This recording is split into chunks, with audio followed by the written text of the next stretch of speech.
احمد بن محمد مکی نے کہا کہ ہم سے ابراہیم بن سعد نے، ان سے ان کے باپ سعد نے، اور ان سے ان کے والد ابراہیم بن عبد الرحمن نے بیان کیا کہ عبد الرحمن بن عوف رضی اللہ عنہ کے سامنے ایک دن کھانا رکھا گیا تو انہوں نے فرمایا کہ معصب بن عمیر رضی اللہ عنہ غزوہ احد میں شہید ہوئے، وہ مجھ سے افضل تھے، لیکن ان کے کفن کے لیے ایک چادر کے سوا اور کوئی چیز مہیا نہ ہو سکی۔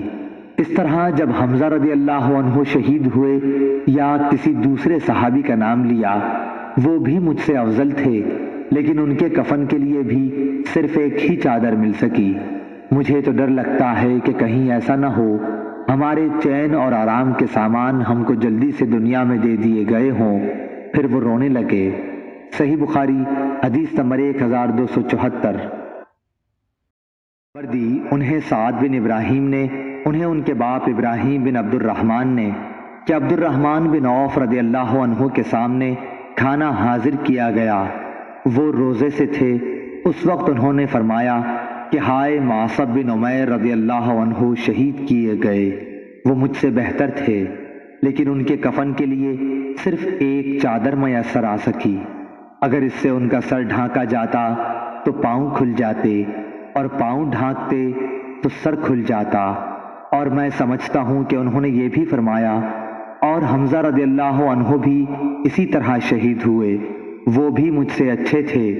پھر ان کے بعد دنیا کی کشادگی ہمارے لیے خوب ہوئی، یا یہ فرمایا کہ دنیا ہمیں بہت دی گئی اور ہمیں تو اس کا ڈر لگتا ہے کہ کہیں ایسا نہ ہو کہ ہماری نیکیوں کا بدلہ اسی دنیا میں ہم کو مل گیا ہو۔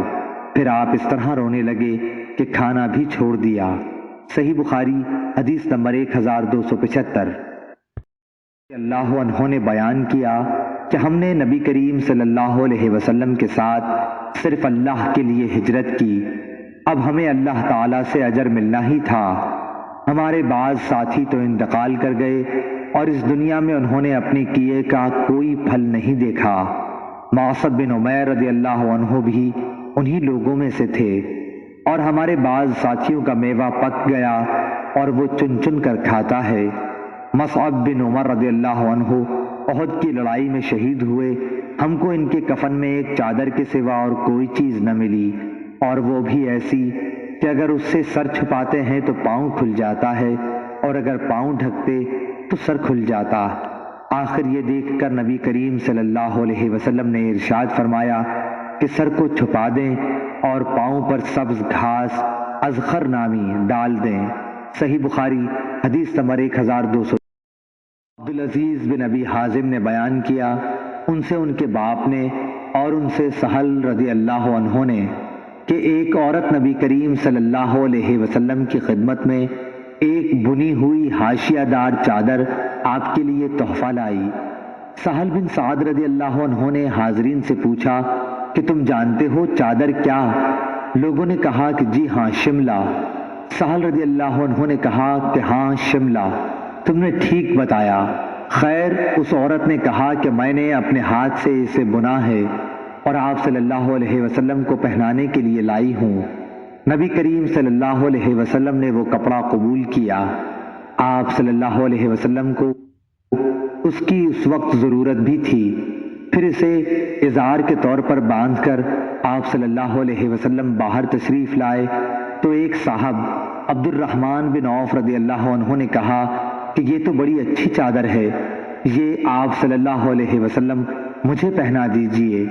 لوگوں نے کہا کہ آپ نے مانگ کر کچھ اچھا نہیں کیا، رسول اللہ صلی اللہ علیہ وسلم نے اسے اپنی ضرورت کی وجہ سے پہنا تھا اور تم نے یہ مانگ لیا، حالانکہ تم کو معلوم ہے کہ حضور صلی اللہ علیہ وسلم کسی کا سوال رد نہیں کرتے۔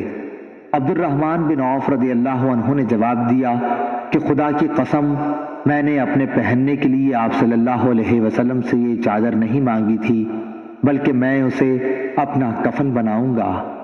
سہل رضی اللہ عنہ نے بیان کیا کہ وہی چادر ان کا کفن بنی۔ صحیح بخاری حدیث نمبر 1277۔ سفیان ثوری نے بیان کیا، ان سے خالد حذا نے، ان سے ام حذیل حفصہ بنت سیرین نے، ان سے ام عطیہ رضی اللہ عنہا نے بیان کیا کہ کہ ہمیں عورتوں کو جنازے کے ساتھ چلنے سے منع کیا گیا مگر تاکید سے منع نہیں ہوا۔ صحیح بخاری حدیث نمبر 1278۔ بشر بن مفضل نے بیان کیا، انہوں نے کہا کہ ہم سے سلمہ بن علقمہ نے اور ان سے محمد بن سیرین نے کہ ام عطیہ رضی اللہ عنہا کے ایک بیٹے کا انتقال ہو گیا۔ اس کے تیسرے دن انہوں نے صفرہ خلوق ایک قسم کی زرد خوشبو منگوائی اور اسے اپنے بدن پر لگایا اور فرمایا کہ خاوند کے سوا کسی دوسرے پر 3 دن سے زیادہ سوگ کرنے سے ہمیں منع کیا گیا ہے۔ صحیح بخاری حدیث نمبر 1279۔ حمید بن نافع نے زینب بنت ابی سلمہ سے خبر دی کہ ابو سفیان رضی اللہ عنہ کی وفات کی خبر جب شام سے آئی تو ام حبیبہ رضی اللہ عنہا ابو سفیان رضی اللہ عنہ کی صاحبزادی اور ام المومنین نے تیسرے دن صفرہ خوشبو منگوا کر اپنے دونوں رخساروں اور بازوؤں پر ملا اور فرمایا کہ اگر میں نے نبی کریم صلی اللہ علیہ وسلم سے یہ نہ سنا ہوتا کہ کوئی عورت جو اللہ اور آخرت کے دن پر ایمان رکھتی ہو اس کے لیے جائز نہیں کہ وہ شوہر کے سوا کسی کا سوگ 3 دن سے زیادہ منائے اور شوہر کا سوگ 4 مہینے 10 دن کرے، تو مجھے اس وقت اس خوشبو کے استعمال کی ضرورت نہیں تھی۔ صحیح بخاری حدیث نمبر 1280۔